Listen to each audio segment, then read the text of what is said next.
My name is Syanna Andrews and I am a powerlifter. Well, my sport requires you to execute your maximum strength on three lifts: the squat, the bench press, and the deadlift. So what it really requires to be good at my sport is a really good sense of technical efficiency. You have to be really efficient at all of those lifts. You've got to have a lot of, I wouldn't say endurance, but you've got to be obviously really strong. So you got to be able to execute at your best at every competition. So it requires a lot of dedication at the gym, a lot of hours underneath, the bar for each of those lifts. So, yeah. I've always been exceptionally strong for a girl, I've been told.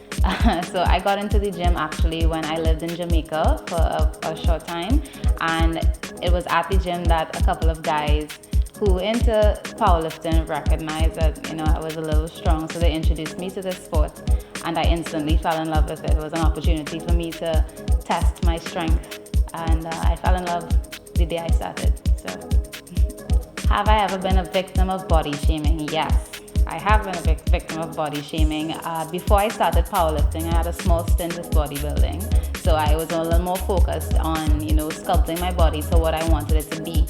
As I transitioned into strength training more, I realized my body started to cut out some more. I started to get more biceps, more triceps, more defined shoulders and upper back. And a lot of guys told me, I needed to stop. I was no longer looking feminine and attractive. I started to look like a man. But my intent was always to get stronger. So my aesthetic wasn't as important as, my growth in the sport. So I was shamed for starting to look, I guess, too hard, as they would say it. But it never fazed me. I never really cared.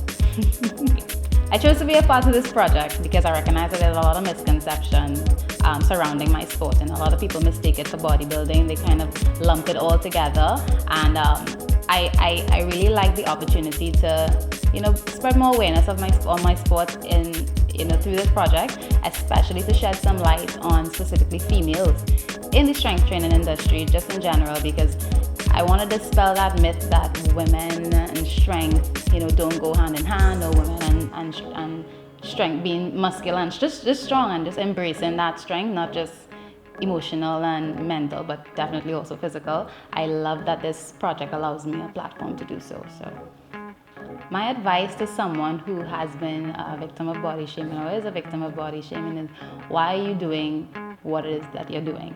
Is it making you happy? Are you getting, some sort of satisfaction and personal development and growth in doing the sport? If so, who cares? It doesn't really matter what anyone else thinks, because at the end of the day, they aren't in the gym with you, they aren't seeing the results that you're seeing. You really need to understand your why for doing what you do, and if it is you're doing it for other people, then you might as well just not be doing it. Strength training and any sort of sport on the whole should be for you, and if you're allowing other people's opinions to have an impact on that, then you really shouldn't be doing it. So definitely focus on your why and do it for you. In terms of personal experiences with this sport, I have started to compete on a national and international levels since 2016, and in late 2016 I actually sustained an injury to my lower back that set me back a couple of months. It was a really trying time for me in the sport, because I really thought that that was it for my powerlifting career, so to speak. But despite that, I was still able to go on in 2017 to compete at the Pan American Championships in Orlando, Florida, and I still was able to bring home a gold medal for Trinidad and Tobago. So I love that this sport gives me an opportunity to just test all areas of my strength, because that took a lot of mental strength for me to overcome, to train through the pain, to train through that injury, and to still proceed and persist despite that setback. And that's something that I wasn't really getting in any other sphere in my life, and powerlifting really allowed me an opportunity to just meet myself on that level and to rise and really accomplish something greater. So I love that about the sport.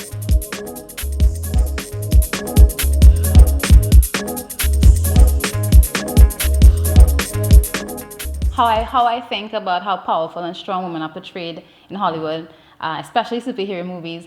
I believe that they they exaggerate a bit, the physique that, women go for in the gym. At the end of the day, everyone wants, especially women, they definitely want the smaller waist, the big shoulder. The proportions always have to be, intact. But I feel like that just puts a lot of pressure on us women. We all have different body types. You have all of us here striving to look like that, to have the tiny waist and the huge legs. Yeah, we love that aesthetic, but it's putting a sort of pressure on us to look like that. And at the end of the day, every body type is beautiful, and I don't think that is necessary to exaggerate like that. But it's Hollywood, that's what they do.